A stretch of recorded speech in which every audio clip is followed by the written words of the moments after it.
بسم اللہ الرحمن الرحیم الحمد للہ رب العالمین والعاقبۃ للمتقین والصلاة والسلام علی سید الانبیاء والمرسلین قال اللہ تعالی فی الکلام المجید بسم اللہ الرحمن الرحیم وَلَتَنظُرْ لِنَفْسٍ مَا قَدَّمَتْ لِغَدٍ صدق اللہ العظیم۔ مل کے پڑھیے صلاۃ والسلام علیک یا رسول اللہ وعلی آلک واصحابک یا سیدی یا حبیب اللہ، صلاۃ والسلام علیک یا رحمۃ للعالمین وعلی آلک واصحابک یا سیدی یا خاتم النبیین۔ نہایت ہی معزز و محترم حاضرین و سامعین، آواز ٹھیک کریں۔ نہایت ہی کرم نوازی، فضل نوازی اللہ کی کہ اس نے رمضان کے اس مبارک موسم میں مجھے اور آپ کو دین کا یہ خوبصورت حلقہ عطا فرمایا، اور اللہ کا احسان عظیم کہ اس نے ہمیں سوچ دی، فکر دی، شعور دیا، برکت دی، دل میں خیال ڈالا، اور پھر اس پہ عمل کی توفیق بھی عطا فرمائی، اور جتنے جوگے ہیں، جتنا بھی اللہ نے دیا ہے اس کے مطابق عمل کا اللہ نے موقع بھی عطا فرمایا۔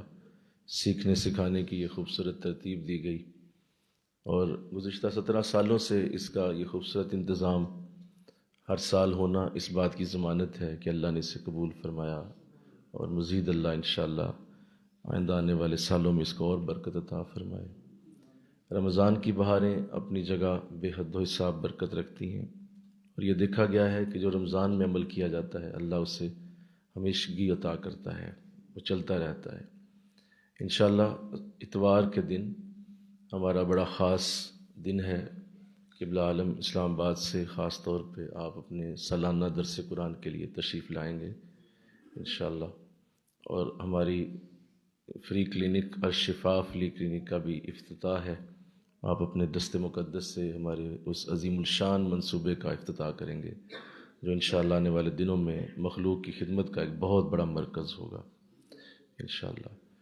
فری کلینک کا افتتاح ہوگا، اور آپ اپنا درس قرآن بھی ارشاد فرمائیں گے، اور اس کے بعد ہمارا الہدایہ گرلز ہائی اسکول جو یہاں نیچے بچیوں کے لیے چل رہا ہے، ان کا یوم تقریب انعامات بھی ہے، تقسیم انعامات بھی ہے، وہ بھی ہمارا اتوار کے دن ہی ہے۔ تو ایک بہت خوبصورت موقع اللہ آگے پھر ساتھ درود ناریہ شریف جو بچیوں کے لیے، خواتین کے لیے ہوتا ہے، وہ اس میں وہ بھی شامل ہوگا۔ تو یوں بڑا ایک خوبصورت موقع اللہ اتوار کے دن ہمیں دینے والا ہے۔ بزرگوں کی زیارت بھی ہوگی، اور ہمارا یہ جو منصوبہ ہے اس کا بھی آغاز اتوار کے دن ہی ہوگا انشاءاللہ، رمضان کے اندر ہی۔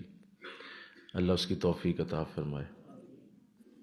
آج جو گفتگو کرنے کی سعادت حاصل ہوگی، جیسا کہ کل میں نے عرض کیا تھا کہ وہ چیزیں جو انسان کو عمل سے روک دیتی ہیں، اور وہ عمل کرنا چاہتا ہے، نیک بننا چاہتا ہے، اچھائی کرنا چاہتا ہے، لیکن وہ چیز اسے کرنے نہیں دیتی، تو اس کے لیے میں نے کل سے سلسلہ شروع کیا ہے۔ اللہ توفیق دے، اور آپ کو بھی یہ توفیق ملے کہ آپ ان چیزوں کو سمجھیں انشاءاللہ۔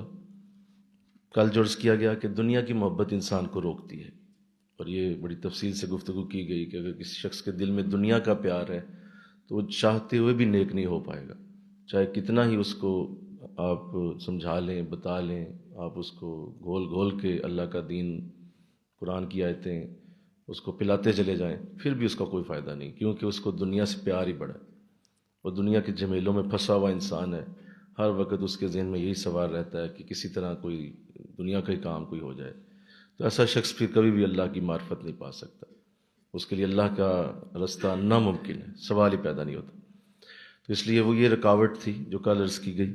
آج جو عرض کرنے کی سعادت حاصل ملے ہوگی وہ بھی بہت بڑی رکاوٹ ہے، اور وہ بھی انسان کو روک دیتی ہے۔ اللہ کے دین کے بہت سارے خوبصورت رنگ ہیں، بڑے اچھے اللہ کے دین کے معاملات ہیں، لیکن چونکہ وہ اس عادت میں مبتلا ہوتا ہے، اور اس عادت کی وجہ سے وہ اپنا نقصان کرتا چلا جاتا ہے، اور یوں سمجھ لیں کہ وہ عادت اس کو دوبارہ صفر پہ لے آتی ہے، اور وہ اتنی بری عادت ہے کہ اگر وہ اسے نہیں چھوڑے گا تو وہ بھی رکاوٹ اس کو لے دے جائے گی، اور ایک وقت آئے گا کہ اس کے پلے کچھ بھی نہیں ہوگا۔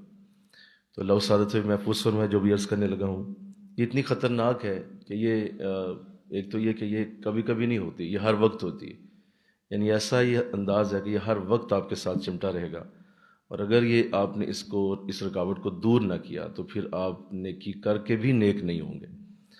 تو اللہ اس سے محفوظ فرمائے. اور وہ ہے دل کے اندر برے خیالات کا رہنا. دل کے اندر، بولو، دھیان کرواؤ ذرا لوگوں کا، ذرا نیند سے باہر آؤ. بولو کیا کہا؟ دل کے اندر برے خیالات کا گزرتے رہنا اور دل کے اندر کے خیالات کو کنٹرول نہ کرنا. یہ بہت بری عادت ہے، اور یہ آج کے دور میں اس کا معاملہ پہلے سے زیادہ خطرناک ہو چکا ہے، کیونکہ پچھلے دوروں میں انداز آسان تھے، لوگ آسانی سے اس معاملے کو سنبھال لیتے تھے. میڈیا کا اتنا دور نہیں تھا اور اس طرح سے میڈیا کی یلغار نہیں تھی.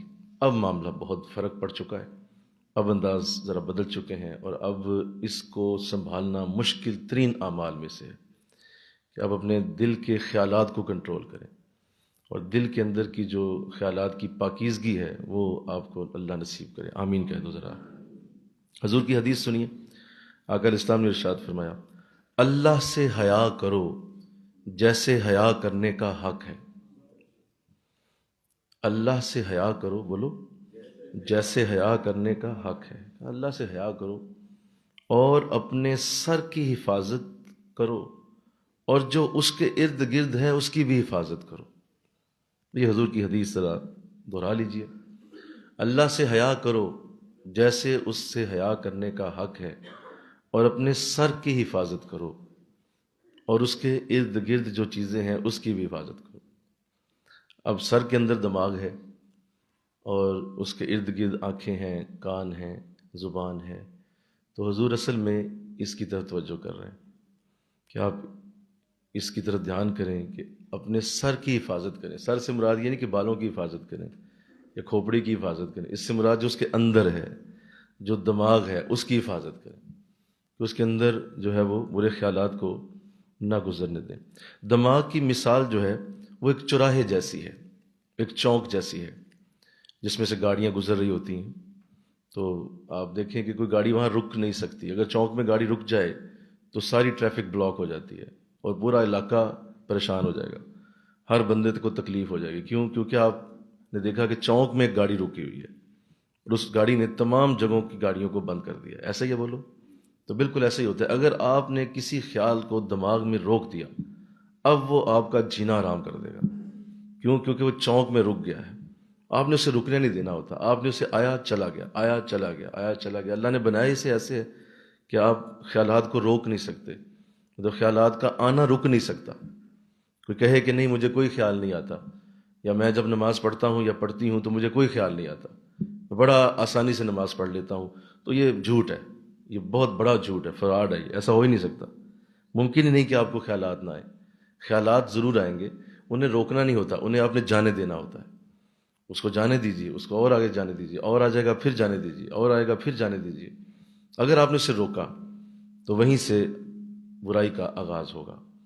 تو یہ بہت بڑا فارمولہ ہے. اللہ اس کی سمجھنے کی توفیق دے. آمین کہو کہ اللہ اس کی توفیق دے دے کہ اس کو ٹکنے نہ دیں، اس خیال کو رہنے نہ دیں.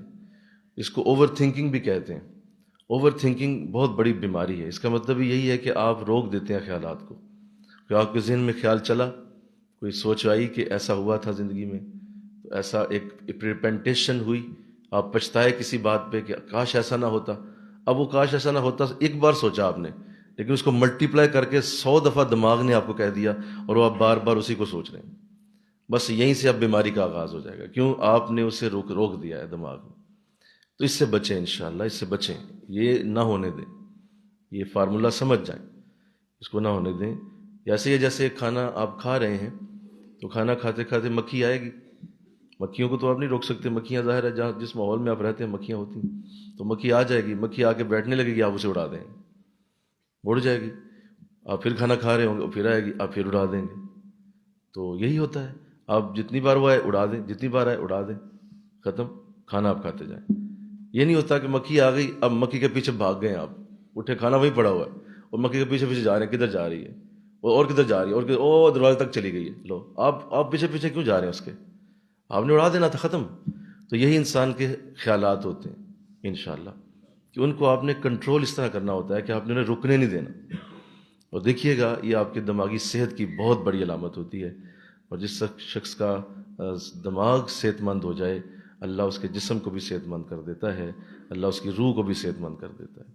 دماغی صحت جسمانی صحت سے زیادہ ضروری ہے، یہ زیادہ ضروری ہے۔ ایک شخص جسمانی طور پہ بڑا خوبصورت ہے، 5 فٹ قد ہے، 6 فٹ قد ہے، جسم توانا ہے، رنگ بھی صاف ستھرا ہے، صحت بھی بہترین ہے، چلتا اچھا لگتا ہے، بیٹھتا اچھا لگتا ہے، لیکن جب بات کرتا ہے تو پاگلوں جیسی بات کرتا ہے، جاہلوں جیسی بات کرتا ہے، یا اس کے انداز ایسے ہیں جیسے نظر آ رہا ہے کہ یہ تو کوئی دیوانہ سا شخص ہے، تو بتاؤ اس کا ظاہری حسن سب صفر ہو گیا، اس کا وہ 6 فٹ کا قد صفر ہو گیا، اس کی وہ خوبصورت فزیک سب ختم ہو گئی۔ کیوں؟ دماغ ٹھیک نہیں، دماغ پاگلانہ حرکتیں کرتا ہے، گفتگو کرتا ہے۔ تو دماغی صحت آپ کی باقی صحت سے زیادہ ضروری ہے انشاءاللہ۔ تو اس کے لیے ان خیالات کو کنٹرول کیجیے۔ اور آقا الاسلام نے ارشاد فرمایا ہر گندی شے کسی نہ کسی شے سے صاف ہوتی ہے، اگر دماغ یا دل گندا ہو جائے تو ذکر سے صاف ہوتا ہے۔ لہذا یہ ذکر کی صفائی جو ہے یہ ہے اصل میں اس کی اصل علاج کی کیفیت۔ اگر آپ کی فکر پاک نہیں ہے، آپ کی سوچ پاک نہیں ہے، تو اس کے لیے ذکر کرو، ذکر تمہیں پاک کرے گا۔ ذکر سے اللہ کا نام جب اندر بار بار پکارا جائے گا تو ایک وقت آئے گا کہ دماغ صحیح سوچے گا، درست سوچے گا، اس کی سوچ کی جو سوئی ہے وہ صحیح طرف چلی جائے گی۔ کیوں؟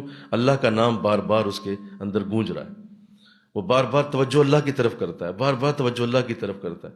تو جس طرف توجہ زیادہ رہتی ہے دماغ وہ چیز اٹریکٹ کر جاتا ہے، وہ کھینچ لیتا ہے اپنے پاس۔ تو اللہ اس کی توفیق دے۔ تو اللہ اس میں اگر ایسا ہو جائے تو اس کے لیے میں نے عرض کر دیا کہ اللہ کرم فرما دے۔ لہذا یہ سوچ کا نہ آنا یہ ممکن نہیں ہے، یہ رہتی ہے، اور اس کو آپ نے اپنے ساتھ ساتھ اس کو دور کرنا ہوتا ہے۔ خاص طور پہ عبادت کے اندر، جب آپ نماز کے اندر ہوتے ہیں، یا آپ قرآن کی تلاوت میں ہیں، یا آپ درود شریف پڑھ رہے ہیں، یا آپ ابھی درس سن رہے ہیں، تو اس وقت عبادت کا ایک ماحول بنا ہوا ہے۔ یہ اللہ کو پسند ہے کہ اس کا بندہ ان اعمال کے اندر وہ رہے، ان اعمال کی برکت لے، ان اعمال کی رحمت اور فضل اور ساتھ لے لے۔ تو یہ ضروری ہے کہ اس وقت جب آپ عبادت کے اندر ہوں تو آپ کا ذہن اللہ کی طرف رہے، یہ بہت ضروری ہے۔ یہ بڑا مشکل ترین عمل ہے۔ اور ایک بزرگ تھے نا، تو وہ جماعت کرا رہے تھے، نماز پڑھا رہے تھے، تو ظاہر ہے بھول جاتا ہے انسان، نماز میں جماعت میں ہو جاتا ہے ایسے، تو وہ بھول گئے، 2 رکعت پہ ہی سلام پھیر دیا۔ جب 2 رکعت پہ سلام پھیرا تو نماز 4 رکعت تھی۔ تو لوگوں نے بعد میں کہا کہ حضرت آپ نے 2 رکعت تو پڑھائی نہیں۔ تو انہوں نے کہا نہیں میں نے 4 پڑھائی ہیں۔ بحث آگے چلی گئی، اور پیچھے ایک بزرگ موجود تھے، عمر زیادہ تھی، کہنے لگے حضرت میں گواہی دیتا ہوں اللہ کو حاضر ناظر جان کے کہ آپ نے 2 رکعت ہی پڑھائی ہیں۔ تو انہوں نے کہا اچھا آپ بزرگ ہیں، آپ بڑے ہیں، آپ نے بہت بڑی گواہی دے دی ہے، تو ٹھیک ہے کوئی حرج نہیں، میں آپ کی گواہی پہ۔ انہوں نے 4 رکعت دوبارہ پڑھا دی، کھڑے ہو کے جماعت دوبارہ ہو گئی۔ جب دوبارہ جماعت ہوئی تو بعد میں ملے، کہا حضرت اتنی یقین سے کیسے کہا، اتنا یقین کیوں تھا آپ کو کہ 2 رکعت ہی پڑھائی گئی ہے؟ کہا اصل میں ہر رکعت میں، میرے 4 بیٹے ہیں تو ان کے بزنس ہیں علیحدہ علیحدہ، میں ہر رکعت میں بیٹے کے پیسوں کا حساب کرتا ہوں، تو تبھی 2 بیٹوں کا ہی ہوا تھا، اس لیے مجھے پورا یقین ہے کہ آپ نے 2 رکعت ہی پڑھائی تھی۔ نہیں سمجھے بات؟ لوگ نمازوں میں نہیں ہوتے، لوگ نمازوں کے اندر ہوتے کب ہیں؟ لوگ نمازوں کے اندر جاتے کب ہیں؟ لوگ قرآن کی تلاوت میں اترتے کب ہیں؟ لوگ درود شریف صحیح پڑھتے کب ہیں؟ لوگ درس صحیح سنتے کب ہیں؟ کب سنتے ہیں؟ یہی تو مسئلہ ہے کہ وہ اندر تک وہ اترتی نہیں، وہ برکت وہاں تک جاتی نہیں جہاں تک اللہ چاہتا ہے، جہاں تک اللہ چاہ رہا ہوتا ہے وہ برکت نہیں اترتی۔ لہٰذا وہ اسی طرح وہ حیران رہ کے کہتے ہیں اچھا آپ، میں تو جماعت کرا رہا ہوتا ہوں، آپ پیچھے بچوں کا حساب کر رہے ہو، استغفر اللہ تو کہو ذرا اس پہ۔ تو یہ حال ہے، اس لیے سوچ کا پاک ہونا بہت ضروری، اور اس کا پاک ہونا اور اس سوچ کے اندر اس طرح کے انداز ہونا یہ اللہ کی نعمتوں میں سے بہت بڑی نعمت ہے۔ اللہ جسے عطا کرے، آمین کہو۔ اس کی سوچ میں اتنی پاکیزگی ہے کہ حد ہے، اللہ اس کی سعادت عطا فرمائے۔ کیسے پاک ہوتی ہے سوچ؟ اس کے کچھ طریقے ہیں۔ وہ یہ جو فکر کی پاکیزگی ہے، یہ سوچ کا صاف ہونا ہے، اور اندر تک اس کا نور اترنا ہے، اور دل کے اندر خیالات کا پاکیزہ ہونا ہے۔ اس کے لیے محنت کرنے کی اللہ توفیق دے، آمین کہو۔ اس کے لیے محنت کرو، اس کے لیے کوشش کرو، اس کے لیے دعا مانگو کہ اللہ ہمیں یہ عطا کر دے۔ اور یہ بڑی ریاستوں کے بعد نصیب ہو جائے تو بڑی بات ہے، بڑی ریاستوں کے بعد۔ ایک اور بھی بزرگ تھے، 90 سال سے زیادہ عمر تھی، اپنے مرشد سے ملنے گئے۔ سنیے یہ بات، اپنے مرشد سے ملنے گئے تو ملے تو حضرت نے بھی خوشی سے استقبال کیا، کہا حضرت آپ میرے لیے نہ کھڑا ہوا کریں، کہا میں تو ویسے عمر میں آپ سے چھوٹا ہوں، آپ میرے عمر سے بڑے ہیں، تو کہا نہیں کوئی حرج نہیں، مرید تو آپ ہی کہوں۔ کہا چلے وہ تو ہو گیا، لیکن مجھے خوشی ہوتی ہے جب آپ آتے ہیں۔ فرمایا حضور آج ہو سکتا ہے آخری ملاقات ہو۔ کہا جی ایسی کیوں بات ہوئی؟ کہا اس لیے کہ عمر کا وہ حصہ آ گیا ہے کہ مجھے لگ رہا ہے کہ اب شاید ملاقاتیں کم ہو جائیں گی، میری بیماری زیادہ بڑھ گئی ہے، اور شاید عمر کا آخری حصہ اور آخری دن ہے اور آخری معاملات چل رہے ہیں، تو ایک بہت بڑا مسئلہ لے کے آیا ہوں، وہ میرا مسئلہ حل کر دیں خدا را، آخری یہ میری آپ سے گزارش ہے۔ حضرت کہنے لگے کہ حضور آپ ماشاءاللہ اتنی عمر ہو گئی، بچے بھی بیاہ لیے، سارا کچھ ہو گیا، سارے معاملات ہو گئے، اب ایسا کیا مسئلہ آ گیا آپ کو؟ باقی چیزیں تو ہو چکی ہیں، اللہ نے حج کرا دی، عمرے کرا دیے، ہر کرم ہو گیا، فضل ہو گیا۔ تو کہا کہ نہیں حضور ایک مسئلہ ایسا ہے ابھی تک اس میں پھنسا ہوں، دعا کریں اللہ میری کسی طریقے سے وہ مسئلہ حل کر دے۔ کہا ہوا کیا؟ کہا ہوا یہ ہے کہ آج تک میری نظر پاک نہیں ہوئی، نظر پاک نہیں ہو رہی۔ یہ ایک 90 سال کا بوڑھا کہہ رہا ہے، 90 برس کا وہ شخص کہہ رہا ہے جس کی عمر میں حالت یہ ہے کہ وہ اپنی موت کے قریب ہے، اور وہ اپنے شیخ سے مرشد سے کہتا ہے کہ حضرت میری نظر پاک نہیں ہو رہی۔ تو بتائیے کیا حال ہوگا؟ تو یہ تو آج جس دور میں یہ باتیں آپ سے کر رہا ہوں، یہاں پہ تو حال ہی موبائل نے اور انٹرنیٹ نے اور میڈیا نے تو لوگوں کی پڑھچے اڑا دیے، نظر کے تو دہائی مچ چکی کہ بندہ جائے کدھر۔ اور کہ مجھے تو قسم سے ان بچوں بھی بیٹھے معصوم بچے، مجھے ان کے رحم آتا ہے، ترس آتا ہے ان کے اوپر کہ یہ کس دور میں زندہ ہیں۔ آج ہم جس دور میں سے گزر رہے ہیں، ہمارا جو وہ پرانا دور تھا اس وقت تو حالات بہت بہتر تھے، اور یہ دور دیکھ رہے ہیں جس دور میں یہ بچے گزر رہے ہیں یا یہ جوان بچیاں گزر رہی ہیں، مجھے تو ترس بھی آتا ہے اور حالت اس طرح آتا ہے کہ مولا یہ کیسے ان کے دن اور رات ہوتے ہوں گے۔ اگر اسلام کی حدیث حضور نے فرمایا کہ میری امت میں ایسا وقت آئے گا کہ لوگ صبح ایمان والے ہوں گے، شام میں بے ایمان ہو چکے ہوں گے۔ صبح ایمان والا ہوگا، شام میں بے ایمان ہو چکا ہوگا، ایمان ہوگا ہی نہیں۔ اس حد تک تیزی ہوگی لوگوں کے ساتھ، فتنوں کا اتنی برسات ہوگی، فتنوں کی فتنے اتنے تیزی سے اتر رہے ہوں گے کہ ایک شخص ایک دن میں ایمان کھو دے گا، اس حالت میں چلا جائے گا کہ ایمان ہوگا ہی نہیں۔ تو مجھے قسم سے ان بچوں پہ بڑا ترس آتا ہے، آپ بچیوں پہ بڑا ترس آتا ہے کہ آپ کس دور میں زندہ ہیں، کہ جس دور میں نگاہ کو پاک رکھنا مشکل ترین اعمال میں سے۔ آپ نظر اٹھائیں، جدھر بھی نظر اٹھائیں، سوائے گندگی کچھ نظر نہیں آئے گا۔ وہ ٹی وی ایڈ ہو جائے، وہ کوئی بل بورڈ ہو جائے، وہ سڑک پہ لگا ہوا کوئی بورڈ ہے، کہیں پہ بھی آپ کسی میڈیا کو، ہر طرف سوائے گندگی کے کچھ بھی نظر نہیں۔ اور آپ ان بچوں سے یہ امید رکھیں کہ یہ 5 وقت نماز بھی پڑھیں، یہ تہجد بھی پڑھیں، یہ قرآن کی تلاوتیں بھی کریں، یہ میرے فرما بردار بھی رہیں، یہ ہمارے گھر کو پاک صاف بھی رکھیں، یہ خود بھی پاک صاف، ایسا ہو سکتا ہے بھلا؟ تم کیسے امید رکھ سکتے ہو اس قدر سخت حالات کے اندر؟ وہ تو حضور نے ارشاد فرما کے ہماری، میں تو کہتا ہوں حضور نے لاج رکھ لی، میرے نبی کی کیا اعلیٰ شان ہے، مجھے کہو سبحان اللہ، حضور کی کیا اعلیٰ شان ہے، ہماری لاج رکھ لی حضور۔ فرمایا صحابہ ایسا میری امت میں ایسے لوگ آئیں گے کہ انہوں نے نہ تمہیں دیکھا نہ مجھے دیکھا، نہ تمہیں دیکھا نہ مجھے دیکھا، اور ان کا ایمان بڑا عجیب ہے، ان کا ایمان بڑا عجیب ہے۔ فرمایا حضور کس کا ایمان؟ فرمایا بتاؤ کس کا ایمان؟ حضور ہمارا ایمان۔ کہا نہیں، تمہارا ایمان کیسے عجیب ہے؟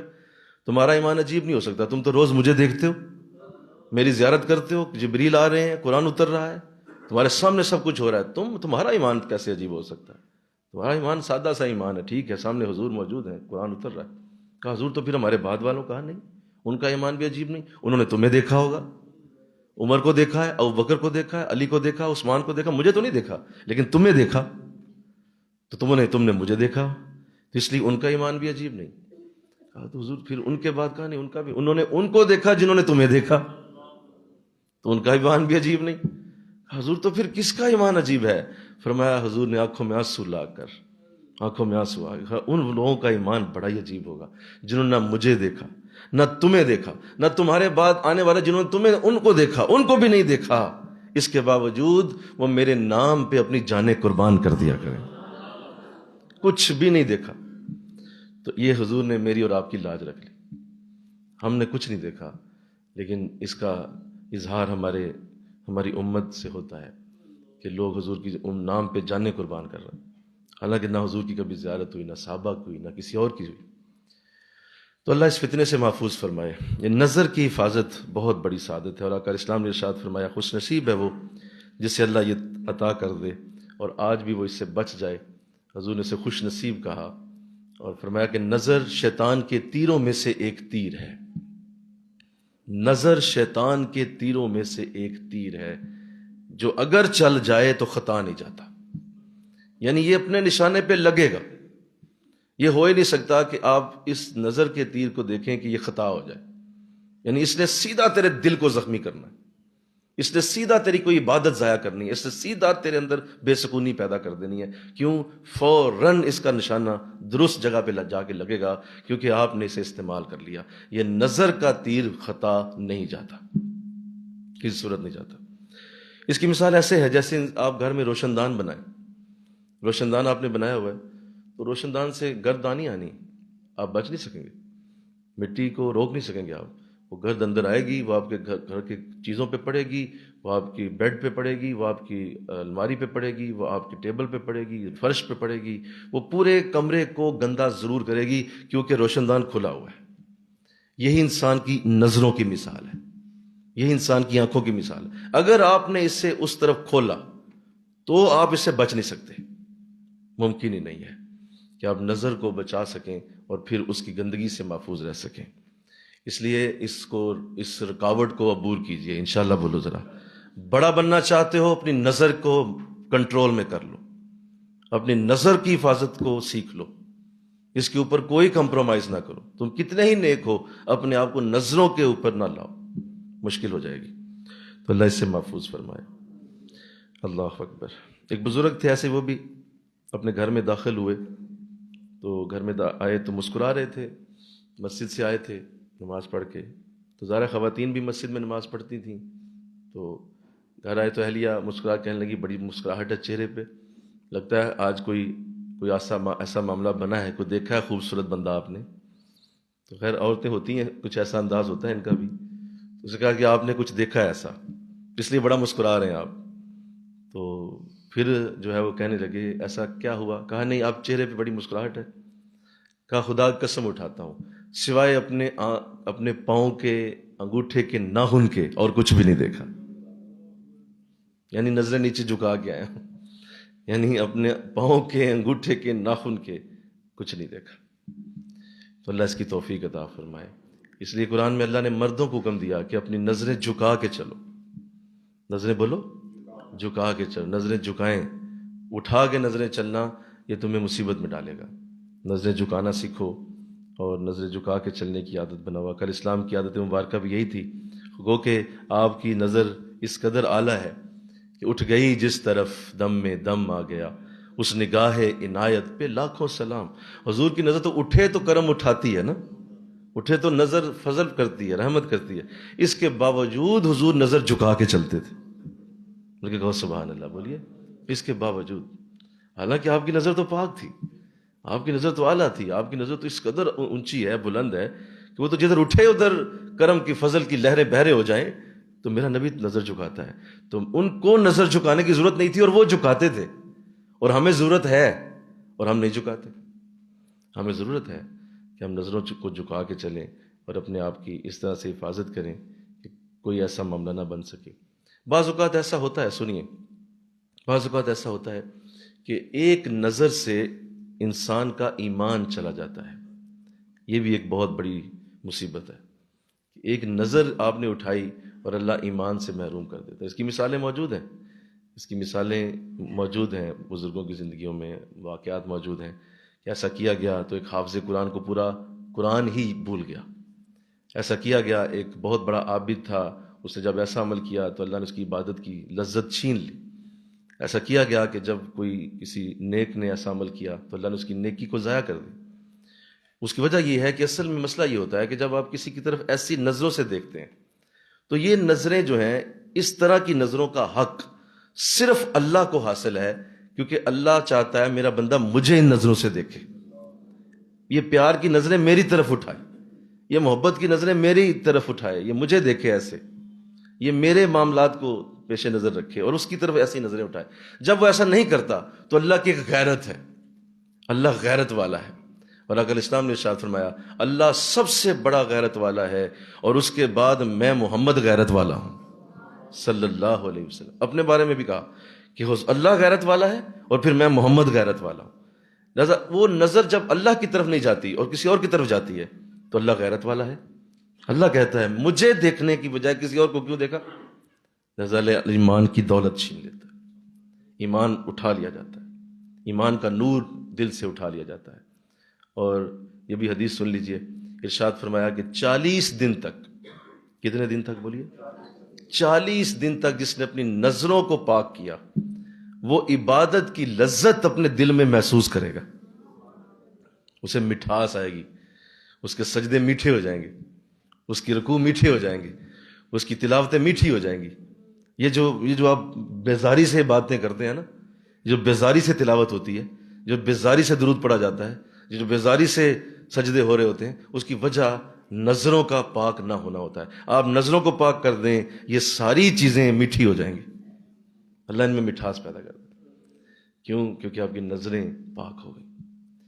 لہٰذا اللہ نے آپ کو اس کی سعادت دے دی اگر، تو اس کے بعد عبادت کی لذت، عبادت کا مزہ، عبادت کی چاہت، اور عبادت کے اندر ایک خاص چس آنا، ایک وہ رس کا فیل ہونا اور منہ میٹھا ہو جانا، یہ اصل میں نظر کے ساتھ تعلق رکھتا ہے، اس کے بغیر نہیں ہوتا۔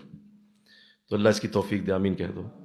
اللہ اس کی توفیق دے دے۔ اللہ کو غیرت آتی ہے کہ میرے بندے نے میری طرف نظر کیوں اٹھائی نہیں اور کسی اور طرف کیوں دیکھا، وہ بڑا غیرت والا ہے، اس کی اس غیرت سے بچیے۔ پھر یہ یاد رکھیے کہ جب کوئی شخص اس کو سمجھ جاتا ہے اور وہ جان لیتا ہے کہ نظر کی حفاظت کرنی ہے، تو اس کا ایک آلٹرنیٹ طریقہ ہوتا ہے، اس کا ایک اور طریقہ بھی ہے کہ آپ کس طرح اس کی حفاظت کریں۔ ایک تو نظروں کو جھکانا، انشاءاللہ کہہ دیجئے، بول دیجئے، پہلا طریقہ کیا ہے ذرا بول دیجئے، سارے بولیے۔ جھکا کے چلیے، نظریں میکسیمم کم سے کم اٹھائیے تاکہ جو مناظر ہیں وہ کم نظر آئیں، آسانی ہو جائے۔ اس کی بھی توفیق اللہ دے دے۔ پھر اس کی ٹریننگ ہوتی ہے، اس کی سوچ کے اندر ٹریننگ چلی جاتی ہے، لیکن وہی بات، پہلے اندر فکر پاک ہوگی تو نظر پاک ہوگی۔ بولیے، اگر فکر پاک ہے، دل کے اندر صفائی ہے، تو دل ہی نہیں چاہے گا کسی ایسی طرف نظر اٹھانے کو، خود ہی دل کی طرف سے یہ آواز آئے گی کہ بھائی میرا موڈ ہی نہیں ہے دیکھنے کا۔ تو جب دل موڈ میں نہ ہو تو دل تو کسی خوبصورت نظارے کو بھی نہیں دیکھتا۔ یہ اصل میں دل کے موڈ کی بات ہے، آپ وہاں سے ٹھیک ہیں تو باہر سے نظر خود ہی ٹھیک ہوگی۔ خیر، جب آپ نے یہ دیکھ لیا کہ نظر جھکانے کی سعادت مل گئی، تو اس سے اگلی چیز ایک اور ہے جو آپ کی نظر کو بہت اعلیٰ لیول پہ لے جائے گی انشاءاللہ، اور وہ یہ ہے کہ ہمیشہ پاک چیزوں کو دیکھنے کی عادت بنائیں۔ صاف چیزیں دیکھیں، پاک چیزوں کو، صاف ستھری جو چیزیں ہیں ان کی طرف نظر اٹھنا، یہ نظروں کی حفاظت کا بہترین طریقہ ہے۔ دیکھیے، آپ صفائی جب کرنا چاہتے ہیں تو گندی چیز سے گندی چیز صاف نہیں ہوتی، ہمیشہ صاف چیز سے گندی صاف ہوتی ہے۔ اگر آپ نے کسی جگہ کو صاف کرنا ہے تو گندے کپڑے سے صاف نہیں کریں گے، گندے کپڑے سے کریں گے وہ اور گندی ہو جائے گی۔ صاف کپڑا لیں گے آپ اور اس سے آپ اس گندی جگہ کو صاف کر دیں گے، وہ صاف کپڑا اسے صاف کر دے گا۔ اور ایسے ہی کپڑے کے اوپر کوئی داغ لگ گیا ہے تو اس کو آپ گندی چیز سے صاف کریں گے تو وہ صاف نہیں ہوگا، اس کو صاف پانی سے صاف کریں تو وہ صاف ہوگا۔ ایسے ہی اگر آپ نظر کو پاک کرنا چاہتے ہیں تو پاک چیزوں کو دیکھنا شروع کر دیں، وہ پاک چیزیں اس گندی جگہ کو صاف کر دیں، پاک چیزیں صاف کر دیں گی۔ اور یہ بہترین طریقہ ہوتا ہے کہ اپنے آپ کو اس طرح سے دیکھا جائے، رکھا جائے کہ بس ایسی چیزوں کی طرف نظر اٹھے جو صاف ستھری ہیں، پاکیزہ ہیں۔ اعلیٰ چہرے دیکھیں، میرے کہو سبحان اللہ، کعبہ شریف، گنبد خضرا، قرآن پاک، اللہ والوں کی زیارت، نیکوں کی صحبت، یہ جو بار بار کرے گا، بار بار کرے گا، بار بار کرے گا، نظر پاک ہو جائے گی، نظر میں پاکیزگی آ جائے گی، نظر کے اندر وہ الفت آ جائے گی، فضل آ جائے گا کہ وہ اٹھ ہی نہیں پائے گی کسی اور طرف۔ کیونکہ جب جلوہ آنکھوں میں بس جاتا ہے تو آنکھوں کے اندر جگہ رہتی نہیں کسی اور کے لیے۔ بھائی جگہ آپ نے جگہ فل کر دی نا، وہ جگہ اپنے پاک منظر سے فل کر دی ہوئی ہے، اب وہ پاک منظر اتنا آنکھوں میں ٹھہر گیا ہے، رک گیا ہے کہ کوئی اور منظر اندر آئے کیسے؟ بھائی جگہ ہے ہی نہیں، آپ کی آنکھ میں گنبد خضرا سیٹ ہو گیا ہے، کہو نا سبحان اللہ، بولو نا، آپ کی آنکھ میں آپ کے مرشد کا چہرہ سیٹ ہو گیا، آپ کی آنکھ میں اللہ والوں کا کی زیارت سیٹ ہو چکی، کیسے دیکھو گے؟ مجھے بتائیے ذرا بتائیے نا، اگر واقعی آپ نے ان چیزوں کو سیٹ کر لیا آنکھوں کے اندر، کون دیکھ سکتا ہے؟ دیکھے گا کیسے؟ تو ہم نے چونکہ ایسا کیا ہی نہیں ہوتا، ایسا جب نہیں کیا ہوتا، ہماری آنکھیں بظاہر وہ نظر آتی ہیں جن کو اللہ ایسی توفیق دے دے، اللہ سعادت دیتے، اللہ آپ کو یہ منزل عطا کرے، آمین کہو، کہ آپ کی نظروں میں گنبد خضرا سیٹ ہو جائے انشاءاللہ، نظروں میں وہ ہو، اور دیکھ آپ منظر ہی رہے ہوں، دیکھ آپ دنیا کو ہی رہے ہیں، آپ لوگوں کو ہی دیکھ رہے ہیں، لیکن آپ کا بیک اینڈ جو ہے وہ گنبد خضرا کو دیکھ رہا ہے، آپ کے پیچھے جو اس کا نظارہ ہے وہ حضور کے گنبد کا چل رہا ہے۔ تو بتائیے، نظر اصل میں وہیں لگی ہوئی ہے، نظر سوئے طیبہ، نظر بولو سوئے طیبہ، نظر ادھر لگی ہوئی ہے، لہذا اب سامنے کوئی بھی منظر ہو وہ ٹیمپریری چیز ہے، آپ دیکھ رہے ہیں، آپ سوچ بھی رہے ہیں کہ یار اس سامنے یہ منظر ہے، لیکن دل اور نظر اللہ کے اس نبی کے دیدار میں مست ہوئی ہوئی ہے۔ تو یہ اللہ توفیق دے دے، آمین کہو۔ جس کی نظر کا معاملہ یہاں تک پہنچا، اس کے لیے کسی تکلیف سے، کسی نظر کی ایسی آزمائش سے اللہ اسے بچا لے گا، اللہ اسے بچا لے گا انشاءاللہ۔ اللہ توفیق عطا فرمائے۔ مجھے یاد ہے کہ قبلہ عالم اللہ ساری رحمت ہمارے شیخ پہ نازل فرمائے، آپ نے جب ہمیں یہ چیزیں سمجھائیں تو آپ نے اس چیز کی طرف بہت زیادہ ہماری بڑی تربیت کی ہے، اور پوچھا ہے بار بار کہ اس حوالے سے کہاں تک پہنچے ہو، کیا آپ کی حالت ہے، اس حوالے سے بتاؤ کہ دل میں، سوچ میں معاملات کیسے ہیں۔ میں حیران تھا، کبھی آپ نماز کا نہیں پوچھتے تھے، کبھی آپ ذکر کا بھی نہیں پوچھتے تھے، یہ بھی نہیں پوچھتے تھے ختم شریف کتنی بار پڑھے ہیں، یہ بھی نہیں پوچھتے تھے کہ آپ نے جو ہے وہ فلاں وظیفہ پڑھا یا نہیں پڑھا، یہ نہیں پوچھتے تھے۔ یہ ضرور پوچھتے تھے بھائی آج کل یہ معاملات کیسے چل رہے ہیں، کیا نظر کے معاملات کہاں تک پہنچ گئے۔ تو یہ پوچھنا ان کی مجھے بڑی اچھی عادت لگتی تھی، اور اس وقت مجھے یاد ہے کہ جب یہ والے، اب تو خیر معاملات آگے چلے گئے، یہ جو دور ہوتا ہے میٹرک کا، خاص طور پہ ایف ایس سی کا دور ہوتا ہے، یہ بڑا سخت دور ہوتا ہے، اور اس میں اپنے آپ کو کچھ سنبھال لیتا ہے نا، اس کے لیے آگے ولایت حاصل کرنا بہت آسان ہوگا، کیونکہ وہ اس دور میں اس چیز کو سنبھال چکا ہے جب یہ جو گھوڑا ہے یہ اپنی پوری زوراوری پہ ہوتا ہے، پوری زور کے اوپر ہوتا ہے۔ تو اس وقت آپ نے مجھے ایک بات کہی تھی، آپ نے یہ بات بڑی مجھے یاد آتی ہے، اللہ کرے آپ کو بھی دل میں ٹھک جائے۔ آپ نے کہا تھا کہ بیٹا یاد رکھنا، یہ نظر صرف اللہ نے حضور کو دیکھنے کے لیے دی ہوئی ہے، حضور کی زیارت کے لیے یہ نظر دی گئی، آنکھوں کی کا مقصد ہی حضور کی زیارت ہے۔ تو اگر تم نے ایسا کیا تو پھر تم محروم رہ جاؤ گے۔ مجھے بہت اچھی طرح یاد ہے کہ یہ چیز مجھے کھا گئی تھی، یہ چیز مجھے اندر تک لے دے گئی تھی کہ حضور کی زیارت کے لیے آنکھیں دی گئی، ہائے اکھیاں نے سونے نو ویکھن واسطے، دتیاں اکھاں سونے نو ویکھن واسطے، آئے کیا بات۔ تو یہ آنکھیں تو دی ہیں حضور کی زیارت کے لیے۔ تو جب اس حد تک کوئی اندر لے جائے اس بات کو، تو پھر انسان سمجھ جاتا ہے کہ یہ میرا قیمتی ترین خزانہ ہے۔ تو اللہ توفیق دے دے۔ خاص طور پہ میں بچیوں سے مخاطب ہوں، ان کے لیے معاملات بہت مشکل ہے، یہ معاملات میں بہت مشکل ہوتی ہیں۔ دیکھیے ہمارے لیے ذرا اور آسان ہوتا ہے، ہمارے لیے آسان ہوتا ہے، ہمارے لیے آسان اس لیے ہوتا ہے کہ ان کو حکم ہے کہ یہ پردہ کریں، لہذا جب یہ پردے میں چلی جاتی ہیں تو ہم بچ جاتے ہیں۔ بول دو بھائی، ذرا بول دو نا، کیونکہ یہ پردے میں ہو گئیں تو ہم بچ گئے، ہمارے لیے 80% کام آسان ہو گیا کیونکہ یہ پردے میں چلی گئی۔ مسئلہ ان کا ہے، یہ زیادہ آزمائش میں رہتی ہیں، کیونکہ ہمارا پردہ ہے نہیں، مردوں کو پردے کا حکم ہی نہیں ہے، بولو نا، لہذا ہم مرد تو ایسے رہیں گے۔ اب ان کے لیے آزمائش زیادہ ہوتی ہے، یہ اس آزمائش سے بہت زیادہ گزرتی ہیں، لہذا اللہ انہیں بچا کے رکھے، آمین کہہ دو، آمین کہہ دو، اللہ انہیں بچا کے رکھے، یہ بہت بڑی آزمائش میں ہوتی ہیں، اور اللہ نے ان کو توفیق دی۔ تو لیکن یہ بھی سعادت ہے، میں ایک اور بات بھی کروں کہ عورت کو اس کا زیادہ اللہ نے کنٹرول دیا ہے مرد سے، مرد کے پاس زیادہ کنٹرول نہیں ہے نظروں کا، عورت کے پاس زیادہ ہے۔ وہ چاہے تو بڑے خوبصورت حسین نظارے کو بھی رد کر دے، یہ کمال ہے اس کے اندر، یہ کمال خوبی دی گئی ہے۔ مردوں میں ایسا نہیں، مرد ذرا نظارہ حسین دیکھے گا نا تو ضرور اس کی طرف توجہ کرے گا، یہ تو حسین سے پھول کو دیکھ نہیں رہ سکتا، کوئی خوبصورت بلڈنگ دیکھے اس کی تعریف کرے گا، آبشار دیکھے تعریف کرے گا، کوئی پہاڑی دیکھے تعریف کرے گا، تو لہٰذا اس کو اللہ نے دیا ہی ایسا، چھوٹے سا حسن دیکھے گا اس کی طرف رجوع ہو جائے گا اس کا۔ عورتوں کو جو کنٹرول دیا گیا ہے وہ مرد سے زیادہ ہے۔ یہ بڑے حسین، اگر ان کا دل پاک ہو گیا نا، یہ بڑے حسین نظارے کو بھی ساری زندگی دیکھنا گوارا نہیں کریں گے۔ مجھے کہو سبحان اللہ، یہ کمال ہے، اللہ نے کمال ان کو یہ دیا ہوا۔ تو میرے بیٹیو، اللہ تمہیں محفوظ رکھے، ان نظروں کو ہمیشہ استعمال کرو اللہ کے دین کے لیے، اللہ کے دین کی برکت کے لیے۔ اور مجھے یہ بات کہتے ہوئے بالکل بھی میں ذرا نہیں اس پہ مجھے میرا بے یقینی نہیں ہے، مجھے پورا یقین ہے کہ جب کوئی شخص اپنی نظروں کو پاک کر لیتا ہے تو پھر اس کی نظروں میں اللہ ایسی کیفیت پیدا کرتا ہے کہ جس طرف وہ دیکھتا ہے وہ دل بدل جاتا ہے. جس کو غور سے دیکھ لینا وہ جا نہیں سکتا کہیں. میرے حضرت مجھے اکثر کہا کرتے ہیں کہ بیٹا دھیان سے دیکھا کرو. میں نے کہا حضور کیوں؟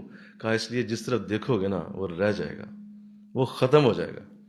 آپ غور سے دیکھ لیں گے کسی کو، وہ جا نہیں پائے گا کسی جگہ، وہ آپ کے ساتھ اٹیچ ہو جائے گا. دیکھ لینا کہ وہ کون ہے جس کو اپنے ساتھ اٹیچ کرنے لگے.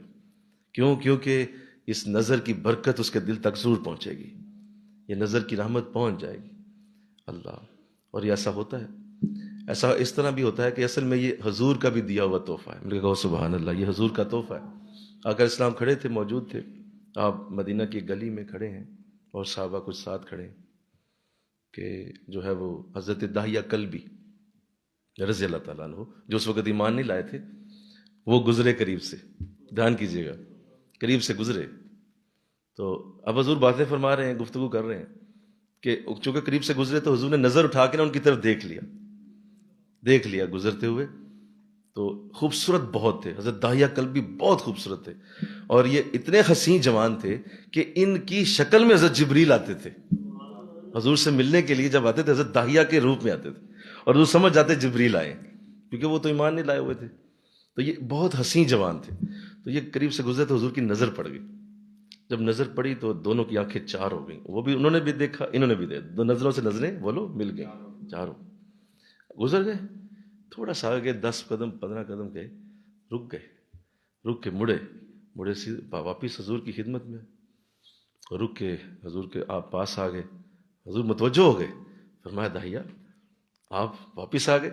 فرمایا حضور اے محمد صلی اللہ علیہ وسلم، پتہ نہیں آج کچھ ہوا ہے، پہلے بھی آپ کو دیکھتا تھا لیکن آج ابھی گزرا ہوں تو آپ نے دیکھا ہے تو جی چاہ رہا ہے کہ آج کلمہ پڑھ ہی جاؤں، آج کلمہ پڑھ کے ہی جاؤں، مجھے ایمان کی دولت دیجیے.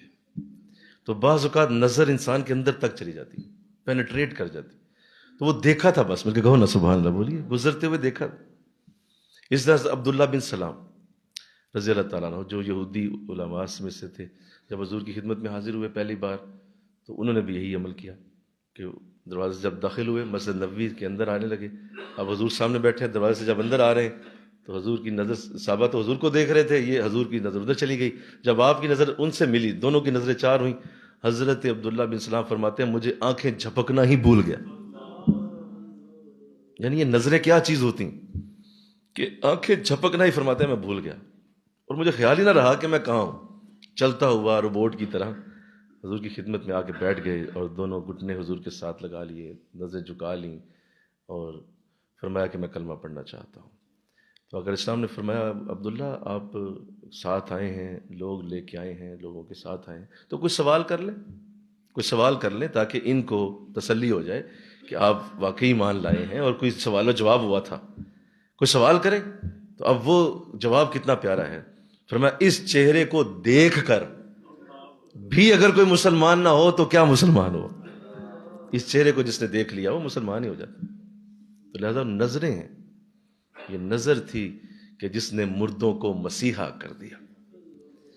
وہ نظر جب پاک ہو جاتی ہے تو پھر سامنے والے ماحول کو پاک کرتی ہے. یہ جدھر اٹھتی ہے ادھر ادھر پاکیزگی پھیلتی ہے، یہ جدھر جدھر جاتی ہے ادھر جدھر صفائی پھیلتی ہے. کیوں؟ نظر پاک ہے. جہاں آپ پاکیزگی دیکھیں، جملہ بولنے لگا ہوں، جہاں آپ پاکیزگی دیکھیں سمجھ لیں یہاں نیک نظروں والے موجود ہیں. مل کے کہو نا سبحان اللہ. یہ نظروں کی پاکیزگی ہوتی ہے جو جگہیں پاک ہوتی ہیں، ورنہ نہیں ہوتی. جہاں بری نظر والے ہوتے ہیں آپ کو دیکھ لیں، ان کا حال دیکھیں. جہاں بری نظر اٹھے گی ہر طرف برائی ہوگی، گندگی ہوگی، نحوست ہوگی. ہر طرف لوگ ایسے ہی سوچ رہے ہوں گے، بری سوچوں والے لوگ. کیوں؟ کیونکہ ہر طرف گندی نظریں اٹھ رہی ہیں، یہاں گندگی ہی ہوگی. اور جہاں پاکیزہ نظروں والے لوگ ہوں گے وہاں پاکیزگی ہوگی. تو اللہ اس کی توفیق دے دے کہ سعادت ملے. اور حضور اسلام کی جو یہ عادت کریمہ تھی کہ آپ اسی طرح انقلاب لایا کرتے تھے. آپ صحابہ کو بنظر غور دیکھ لیا کرتے تھے. بلکہ اللہ نے قرآن میں ایک عجیب بات کی ہے، میں آپ کی توجہ چاہتا ہوں. آخری بات، بڑی عجیب بات ہے، وہ بہت عجیب مضمون ہے. سورہ کہف کے اندر، سورہ کہف میں اللہ فرماتا ہے اپنے نبی سے، اے نبی، یہ جو تیرے پاس آ کے بیٹھتے ہیں، یہ صبح و شام میرا ذکر کرتے ہیں، یہ جو صبح و شام میری حمد اور ثنا پڑھتے رہتے ہیں، تیرے پاس آ کے بیٹھتے ہیں، اے نبی ان سے اپنی نظریں نہ ہٹانا۔ ہائے ہائے، بل کے کہو نا سبحان اللہ، لفظ دیکھو، ان سے اپنی نظریں نہ ہٹانا، میرا حکم ہے تجھے۔ اللہ اور بھی کہہ سکتا تھا ان کے لیے دعا کرنا، ان کے لیے ذرا میرے پاس سفارش لے آنا، ان کے لیے یہ کہنا کہ یہ اور زیادہ برکت لے جائیں، کوئی اور ان کے لیے کوئی اللہ عمل دے دیتا، عمل نہیں کہا ان سے نظریں نہ ہٹانا، کیونکہ تیری نظر جس پہ پڑتی رہتی ہے، ہائے تیری نظر جس پہ پڑتی رہتی ہے وہ کبھی گمراہ نہیں ہو سکتا، وہ کبھی برائی میں نہیں جا سکتا۔ لہذا دعا کرو کسی اللہ والے کی نظر میں رہو، اور کسی شخص کی ایسی نظر میں آ جاؤ جس کو حکم ہے کہ نظریں جما کے رکھو۔ اور حضور جب یہ آیت آئی نا تو آپ اصحاب صفہ کے ساتھ بیٹھے ہیں تو حضور مسلسل انہیں دیکھ رہے ہیں، کیونکہ ان کے بارے میں کہا گیا تھا نا، یہ حضور کے پاس رہتے تھے، حمد و ثنا سارا دن بیٹھے رہنا، سارا دن ذکر میں رہنا، تو ان کے پاس حضور رہتے تھے نا، تو یہ حضور کے پاس رہتے تھے، تو حضور دیکھ رہے ہیں، مسلسل دیکھ رہے ہیں، ٹک ٹکی باندھ کے دیکھ رہے ہیں، کبھی اس کو دیکھ رہے ہیں، کبھی اس کو دیکھ رہے ہیں، کبھی اس کو دیکھ رہے ہیں، کبھی اس کو دیکھ رہے ہیں۔ صحابہ حیران ہیں کہ آج تو نظر رحمت اس وقت عروج پہ ہے، اس وقت تو سمندروں کے سمندر رحمتوں کے اٹھے ہوئے ہیں، تو حیران ہو گئے، کہا حضور آج کیا حکم فرمائیے، آج تو مسلسل دیکھ رہے ہیں، بول بھی نہیں رہے۔ فرمایا میرے رب نے حکم دیا تجھے دیکھنے کا، میں پہلے عمل کر لوں، میں رب کی بات پہ پہلے عمل کر لوں، پہلے تجھے اچھی طرح دیکھ لوں سب کو۔ ہائے، تو لہٰذا یاد رکھیے، میں ایک بات کر دوں، میرے نبی کے لیے صرف مسجد نبوی کا وہ صرف صفہ کا چبوترا ہی نہیں ہے جی، میں ایک بات کر دوں، آپ کا ایمان تازہ ہو جائے گا، صرف وہ صفہ کا چبوترا ہی نہیں ہے، جہاں جہاں علم کے ایسے چبوترے بنے ہوں گے وہاں وہاں حضور کی نظر آئے گی، جہاں جہاں وہ آئیں گے جو حضور کی محبت والے حمد و ثنا کرنے والے بیٹھے ہوں گے وہاں وہاں حضور کی نظر پہنچے گی۔ اللہ نے صرف یہ ان لوگوں کے لیے نہیں کہا، قرآن اتنا محدود نہیں ہو سکتا، مل کے کہو نا سبحان اللہ، قرآن اتنا چھوٹا نہیں ہو سکتا، قرآن اتنا وہ محدود مضمون کا نہیں ہو سکتا، قرآن قیامت تک کے لیے اترا ہے، قیامت تک کے لوگوں کو قرآن ایڈریس کرتا ہے، لہذا جہاں جہاں وہ حمد و ثنا والے بیٹھے ہوں گے نظر رحمت حضور کی ضرور پہنچے گی وہاں۔ اللہ کا حکم، ان سے نظر نہ ہٹائیے گا جو آپ کی طرف اور اب میری ذکر کے لیے بیٹھے رہتے ہیں، ان کی طرف نظر رحمت، اے نبی تیری ڈیوٹی ہے۔ اللہ آپ کو مدینہ لے جائے انشاءاللہ، جب مدینہ جائیں گے نا تو حضور سے یہ ضرور کہیے گا، ایک وہ آیت ہے جو پہلے میں نے عرض کی کہ وَلَوْ أَنَّهُمْ إِذْ ظَلَمُوا أَنفُسَهُمْ جَاءُوكَ، کہ اللہ نے حکم دیا کہ لوگوں جب تم سے گناہ ہو جائے تو نبی کے پاس چلے جاؤ۔ وہاں ایک یہ آیت بتائیے، حضور کو یہ یاد کروائیے کہ اے آقا میں آپ کو یاد کرواتا ہوں، اللہ نے کہا ہوا ہے کہ یہاں آ جاؤ، میں آ گیا ہوں، میں مدینے آ گیا ہوں، گناہ کر کے آ گیا ہوں۔ ایک تو یہ آیت، اور دوسری یہ آیت یاد کروائیے گا سورہ کہف والی، کہ اللہ نے آپ کو حکم دیا ہوا ہے کہ اپنی نظریں ان پہ رکھیے جو اللہ کا ذکر کرتے رہتے ہیں۔ تو حضور میں وہاں پہ ذکر کرتا ہی رہتا تھا، آج آپ کے پاس آ گیا ہوں، حضور نظر رحمت فرما دیجیے، یہ نظر رحمت مجھ پہ کیجیے۔ تو لہٰذا یہ نظر حضور کی جس پہ پڑ جائے اور اللہ والوں کی نظر جس پہ رہے اور جو ان کی نظروں میں رہتا رہے، بیٹھا رہے، آتا رہے، کمال لطف و کرم یہ ہے کہ بس وہ نظر ہی اسے قیامت تک کے لیے پار لگائے گی، اسے برکت دے جائے گی، وہ نظر ہی اسے آگے لے جائے گی۔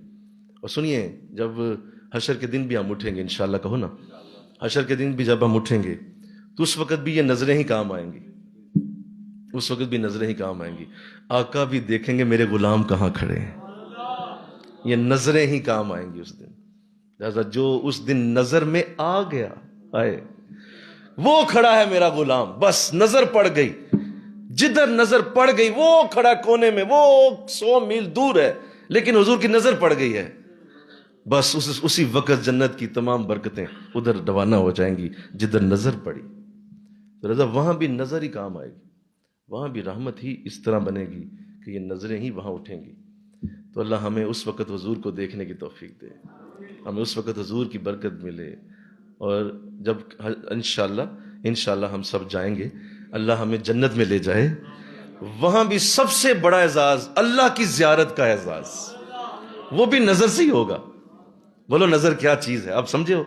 وہاں بھی سب سے بڑی جو برکت قیامت کے بعد حشر کے دن سے لے کر جنت کے اندر جانے تک، اور پھر جنت کے اندر بھی سب سے بڑی نعمت اللہ کا دیدار ہے، اللہ کو دیکھنا ہے، تو وہ بھی نظر سے ہے۔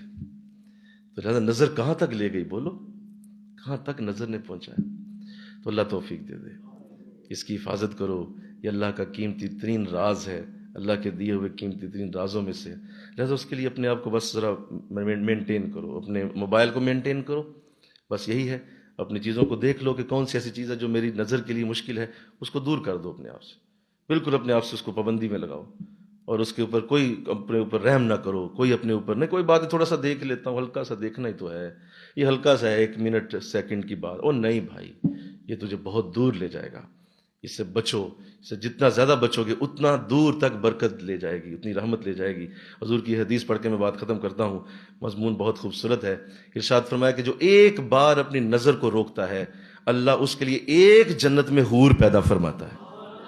بتائیں کتنی برکت پیدا ہوتی، آپ نے ہلکا سا نظر ادھر پھیر لی ادھر حور پیدا ہو، بتائیں چھوٹا سا عمل اتنا چھوٹا جنت میں اتنا بڑا، تو کتنی برکت ہے۔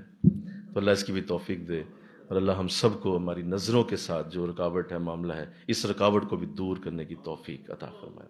وما علینا الا البلاغ، آمین۔ اللہم صلی علی سیدنا و مولانا محمد وعلی آل سیدنا و مولانا محمد وبارک وسلم الہ العالمین۔ مولا جمعہ کا دن، رمضان کا جمعہ، بہت بڑی برکت آج ملی، بہت بڑا راز کھلا، تیری بارگاہ سے دعا کرتے ہیں مولا ہمیں اس کی توفیق دے دے، اب اس کی توفیق دے دے، اب اس کی سعادت دے دے۔ یہ مولا یہ تربیت کے رنگ ہیں، یہ تربیت ہو رہی ہے، یہ تربیت دی جا رہی ہے، تربیت سکھائی جا رہی ہے، برکت دی جا رہی ہے، اب مولا اس تربیت کو سمجھنے کی سعادت عطا فرما۔ ہم سب تو سے وعدہ کرتے ہیں ہم اپنی نظروں کی حفاظت کریں گے، ہم تو سے وعدہ کرتے ہیں، مولا ہمیں توفیق دے، ہمیں توفیق دے، میری ان بچیوں کو دے، میرے ان بچوں کو دے، اللہ ہمارے بوڑھوں کو بھی دے، یہ زیادہ خطرناک ہوتے ہیں، اللہ ان کے لیے بھی توفیق کی دعا ہے، اللہ قبول فرما لے، اللہ معاف کر دے، اللہ رحمتیں فرما، حضور کی امت کو مولا اس عظیم برے مرض سے دور کر دے، اللہ اس بہت برے مرض سے دور کر دے، اللہ رحمت فرما دے، آج کے دن کی ساری برکتیں دے دے، آج جمعہ ہے، تیرے رمضان کا جمعہ ہے، اللہ آج کے دن کا جتنا نور ہے وہ سارا ہمارے دامن میں ڈال، وصلی اللہ تعالی برحمتک یا ارحم الراحمین لا الہ۔ ہلکے لگا لیجئے، اور صلاۃ التسبیح جو ہے وہ خواتین سے گزارش ہے کہ وہ پڑھ کے جائیں، صلاۃ التسبیح پڑھی جب مجھے بتایا گیا تھا کہ صلاۃ التسبیح میں اونچی آواز سے پڑھی جاتی ہے، تو یہ یاد رکھیے کہ یہ جو ہمارے بزرگوں کا طریقہ ہے وہ یہ ہے کہ خواتین میں سے ایک آگے کھڑی ہوتی ہے اور وہ ایک دفعہ پڑھتی ہے یا 2 دفعہ پڑھتی ہے، باقی پیچھے خواتین خاموشی سے سنتی ہیں اور پڑھتی جاتی ہیں خود سے اپنا، یہ یاد رکھیں۔ جب آپ ایک بچی بار بار پڑھتی رہے گی تو پیچھے پڑھنے والیاں پڑھ نہیں پائیں گی، تو اس لیے پڑھنے والیاں خاموشی سے پڑھتی رہیں گی، ایک دفعہ آگے والی پڑھ لے گی بس، اور باقی خاموشی سے تیسرا کلمہ پڑھتی رہیں گی۔